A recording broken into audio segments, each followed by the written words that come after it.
ఏ క్షణంలో భారత్తో పెట్టుకుందో పాకిస్తాన్కి నలువైపుల నుంచి ఇబ్బందులు మొదలయ్యాయి. ఒక పక్క భారత్ వైమానిక దాడులు చేస్తుంటే మరోపక్క తమ దేశంలోనే అంతర్భాగమైన బెలూచిస్తాన్ వేర్పాటువాదులు దాడులు ప్రారంభించారు. పొరుగు దేశమైన భారత్ను ఎదుర్కోవాలో లేక తమ దేశంలోనే ఉన్న బెలూచిస్తాన్ వేర్పాటువాదుల్ని అడ్డుకోవాలో తెలియని పరిస్థితిలో, తెలియని సందిగ్ధ పరిస్థితులలో పాకిస్తాన్ ప్రభుత్వం అల్లాడుతుంది. బొలాన్ మరియు కెచ్లలో 14 మంది పాకిస్తాన్ ఆర్మీ సిబ్బంది మరణించిన 2 వేర్వేరు దాడులకు బలూచ్ లిబరేషన్ ఆర్మీ బాధ్యత వహిస్తున్నట్లు ప్రకటించింది. ఒక సంఘటనలో బిఎల్ఏ యొక్క స్పెషల్ టాక్టికల్ ఆపరేషన్ స్క్వాడ్ బోలాన్లో సైనిక కాన్వాయ్ వాహనంపై రిమోట్ కంట్రోల్ ఐఈడి దాడి చేసింది. ఈ పేలుడులో స్పెషల్ ఆపరేషన్ కమాండర్ తారిక్ ఇమ్రాన్తో పాటు సుబేదార్ ఉమర్ ఫారూక్తో సహా 12 మంది సైనికులు మరణించినట్లు సమాచారం.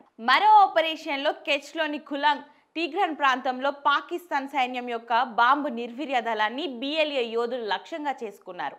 యూనిట్ క్లియరెన్స్ మిషన్ నిర్వహిస్తుండగా రిమోట్ కంట్రోల్డ్ ఐఈడి పేలింది. ఈ దాడిలో 2 సిబ్బంది మరణించారు. ఇటీవలి దాడులు బలూచిస్తాన్లో కొనసాగుతున్న అశాంతి మరియు సంఘర్షణను ప్రపంచానికి తెలియజేస్తున్నాయి. వేర్పాటువాద గ్రూపులు చాలా కాలంగా స్వతంత్రం కోసం కోరుతున్నాయి. పాకిస్తాన్ రాష్ట్రం రాజకీయంగా అణచివేయబడడం, మానవ హక్కుల ఉల్లంఘన, సహజ వనరుల దోపిడీ జరుగుతుండడంతో ఆ దేశంలో ఉద్రిక్తతలు చోటు చేసుకుంటున్నాయి.